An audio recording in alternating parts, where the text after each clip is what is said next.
Magandang araw sa inyo lahat. Ito si Mike Padua. Natulad tayo sa pinaka-latest update. Ito po ang ating Tagalog version ng ating special coverage ng bagyong si Krising.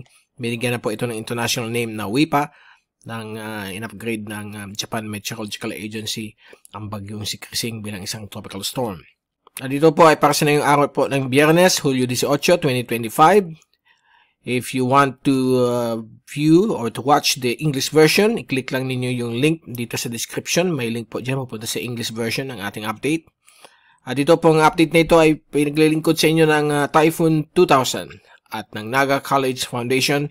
At bago tayo magsimula, pasalamatan natin ang ating partners, ang Aboy Tees Power, Bank of the Philippine Islands Sustainability, yung interested para malaman ang sustainability program ng BPI, click lang ninyo ang link dito. At ang lokal na gobyerno ng Naga City, headed by our Honorable Mayor Lenny Robredo at ang ating Honorable Vice Mayor Gabby Bordado. Sa ngayon po, ang bagyong si Krising ay malapit na po sa Babuyan Group of Islands, sa may northern most part of Cagayan. At sa latest na satellite animation, ito po ay biglang lumaki ang system na ito. At medyo naging isa na po siyang tropical storm. Kanyang hangin ay nasa 75 km bawat oras malapit sa kanyang gitna. At ito po ay kumikilos, hilagang kanluran sa bilis na 30 km bawat oras. Kaya mabilis ang kanyang pagtakbo. At sa general direction po dito sa may area po ng Babuyan, Calayan at Southern Batanes, Group of Islands. So dyan po siya dadaan at apektado po ang extreme northern Luzon ng malalakas na ulan na pwedeng lumampas po ng 100 mm na yung magdamag. Samantala, ang Kabikulan, yung kaulapan kagabi ay umakyat na po, ay wala na po tayo na kanasa na ulan.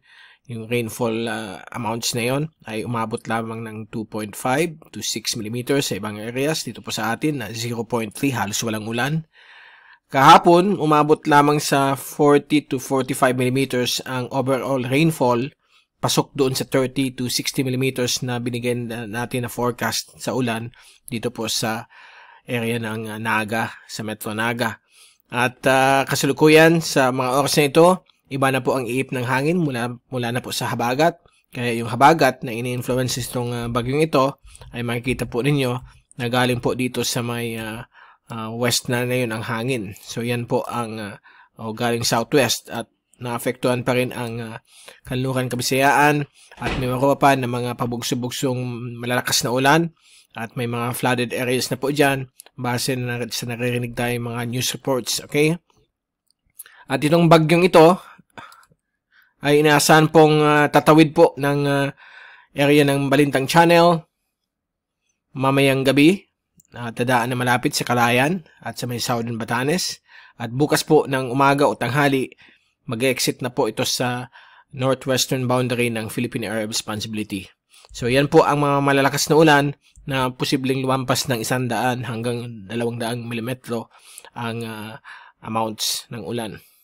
At ito po ang grabing ulan din na umabot ng 100 to 200 mm ang 24-hour rainfall accumulation ng ulan na ito na dala ng habagat na apektadong masyado ang Negros, ang area ng Panay, Iloilo, Guimaras, Sulu Archipelago, Palawan, Calamian Group, at Occidental Mindoro. So itong mga isla na ito ay nakakaranas ng grabing ulan. Yung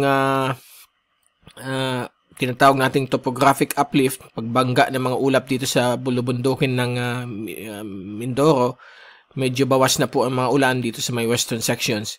May mga ulan pa rin na pwedeng umabot sa Kabikulan, sa western sections, sa mga susunod na ilang oras, but ito po ay panandalian lamang. Okay? And sa latest na yon, sa ating satellite o radar shot mula sa Zoom Earth, ay kita po natin galing po sa Taiwan radar system, ito mga makakapal na ulan, mga heavy rainfall sa northern quadrant ng system, samantala yung southern hindi masyadong nakikita. Nakikita natin sa satellite na makakapal po yung mga ulan na dala nitong mga ulap ng bagyong si Krising.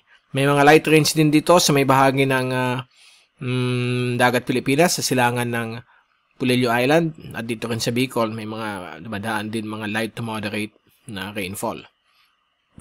Sa Metro Manila, simula bukas hanggang linggo, magsisimula na rin ang epekto ng habagat. So mag-ingat po kayo sa possible mga rainfall. Mamaya, pakita natin sa inyo ang latest forecast niyan. Ito po ang tracking ng bagyo kaninang 8 a.m. So, ito po ang magiging track niya. So, 8 p.m. dadaan na po siya dito sa may Balintang Channel. At bukas ng umaga o tanghali, mag-exit na po siya sa Philippine Area of Responsibility. At sa darating pong linggo, inaasahan pong dadaan malapit na malapit sa Hong Kong bilang isang severe tropical storm hanggang dito sa may Leju Peninsula. So, inaasahan pong mabagyong panahon dyan simula linggo hanggang Lunes sa bahagi ng southern China, especially sa may western Guangdong, kasama po ang Hong Kong at Macau. Okay? At ito po yung ating latest multi-track. Nag-issue na po ng multi-track ng ating site since nagkaroon na po ng international name ang JMA. Except for Joint Typhoon Warning Center, wala dito kasi na-classify pa rin nila bilang isang monsoon depression. But any moment today, baka mamayang gabi o na yung hapon, bibigyan na po ito ng ID as 09W bilang isang tropical depression o tropical storm kaagad. Kasi from monsoon depression, tropical storm na ang ihip ng hangin niya sa may outer periphery ng kanyang sirkulasyon. So, posibleng TS na rin ito. So, lahat nag-agree na daan po sa may Balintang Channel, sa may Southern Batanes, at sa may Calayan, Babuyan, Cubao Islands. So, mabagyong panahon dyan within the evening, okay, hanggang early morning bukas. Ito po yung DeepMind model ng Google, AI model po ito, at naka-embed din po ang European model at pinapakita dito na mamayang gabi, yan po, hanggang early morning ng Sabado, dadaan na po siya dyan sa may Balintang Channel, and then tatak sa Hong Kong pagdating ng linggo. So, yan po. 8 a.m. ng Sunday, nasa may Hong Kong. So, lahat nag-agree. Itong mga reliable computer model tulad ng DeepMind at European model. Okay? At sa pagdating ng araw na Lunes o Martes, meron na naman po dito yung kumikindat-kindat na panibagong LPA na posibleng maging bagyo. Hindi pa po nag-agree ang mga computer models. Medyo sabog pa ang cluster nitong mga ensemble. So, malalaman natin yan in the coming days. Sa rain forecast, 3-hourly rain. Yan po. Mukhang grabe po dito ha. Intense to torrential rain sa may Cagayan Valley. Na po sa may Tugigaraw up to northern Cagayan. At alas 3 po yan hanggang alas 5. Lalo na ngayong gabi, mag-expand po yan sa may Ilocos provinces, Kalinga at Apayao. So, inaasahan po dyan mga possible flooding dahil po malalakas po ang ulan na inaasahan. Aabot po siya ng up to 25 to 40 or 50 millimeters ang 3-hourly rain. So, kung 3 hours yan, medyo magkakaroon po ng flooding. Ang epekto naman po ng habagat dito sa baba, grabe rin po ang mga ulan sa may western Panay, like Antique, sa may western Negros, kasama po ang Bacolod, at dito rin sa may northern Palawan, medyo umabot din ng almost 20 millimeters ang heavy rains. Okay? And then, by Saturday, yan, labas na po ang sirkulasyon ng grabe na ulan, nadala nitong bagyong ito. Manatili pa rin yung mga moderate to heavy rains ng habagat sa Western Luzon at Western Visayas, kasama po ang Mimaropa. Ang areas po ng Bicol, may mga inaasahan rin mga pabigla-biglang ulan, but hinto kaagad. At pwedeng sumilip ang haring araw, okay? But in between, may mga thunderstorms dala ng habagat dito po sa Naga City at ibang panig po ng Bicol region. Okay? But hindi naman po siya alarming na magkakos ng possible flooding except kung may mag-form na 2 oras na 80 mm na thunderstorm. But wala naman pong pinapakita as of this time, but always be on alert tayo. Ito po yung 24-hour rainfall accumulation simula 4 p.m. na yon hanggang 4 p.m. bukas, Sabado. Natili po rin ang more than 100 mm sa may Ilocos provinces at 50 to 100 mm naman po sa ibang bahagi po ng Cagayan Valley, CAR, at dito rin po sa may area po ng Ilocos region like La Union. Gayon din po sa may western Pangasinan, western parts ng Central Luzon tulad ng Zambales, area ng Bataan, Cavite, Batangas, at magiging mas malakas na more than 100 mm din sa may bahagi po ng Occidental Mindoro, Northern Palawan, Calamian Group, at dito rin po sa may Western Panay, Western Negros Island region. Okay, so mag-ingat po kayo lahat dyan. Mababagsik po ang mga ulan ng habagat. Dito sa Bicol, inaasahan rin natin ang 20 to 50 mm na ulan. Bukas po na Sabado. Okay, sa Bicol region. And then pagdating ng Linggo ay unti-unti na pong bubuti ang panahon sa Bicol. May mga araw, may mga times na lalabas yung haring araw pero may mga ulan na dadaan. Pero sa western sections ng Luzon, lalo na po sa may western sections ng Central Luzon at Occidental Mindoro, patuloy pa rin yung 50 to more than 100 mm na ulan. And pagdating ng Monday, meron na naman panibago mag-form dito na LPA na posibleng maging bagyo. By the way, chinek ko na yung pangalan. Ang susunod na pangalan, pag maging bagyo po ito, ay Dante. Yan po ang next name sa listahan ng mga pangalan ng bagyo ng DOST Pag-asa. So, kung maging bagyo po ito, lalakas ulit yung habagat dito sa may kanluran bahagi ng Luzon kasama po ang Occidental Mindoro at Calamian Group, Western Panay. So, posibleng magkaroon ng 50 to more than 100 mm sa may Occidental Mindoro, dito rin sa may western sections ng Central Luzon. Metro Manila, may rin magkaroon ng 50 to 100 mm na ulan. Depende na po sa intensity ng habagat. Malalaman natin yan ngayong darating Monday. But yan po ang pinapakita ng rain model. Pati sa Tuesday, sustained ang mga ulan. Okay? Dahil yan po yung panibagong LPA na posibleng maging Dante. At halos hanggang Miyerkules, Hulyo 23, patuloy pa rin hanggang Huwebes, Hulyo 24, nandyan pa rin yung epekto ng habagat. Pero sa Metro Manila, may mga times na hihinto naman ang ulan, and then hapon o gabi or early morning, nandyan naman yung bagsak ng a few minutes or 1 hour na ulan. So, depende na yan sa kapal ng ulap na dala ng habagat. Okay, how about yung sa wind? Ito lang, mapakita natin sa inyo. Bukas Sabado, exit po siya ng PAR. Yan po ang habagat. Pagdating po ng Linggo, landfall dito sa may Guangdong, sa may China at sa Malaysia Peninsula. Diyan pa rin habagat. Monday, may panibagong LPA mag-form dyan. East of Batanes o east of Northern Luzon. And then, ito na naman po ang habagat. Ang American model, same rin ang pinapakita. Medyo mas malakas.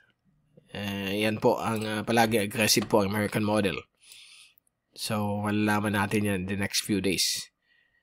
So, kaya ang habagat ay patuloy hanggang 24, lalo na po sa Metro Manila at western sections of Luzon. Magsisimula po ang habagat sa Metro Manila at western sections of Luzon bukas, Sabado, hanggang Huwebes na po yan, next week.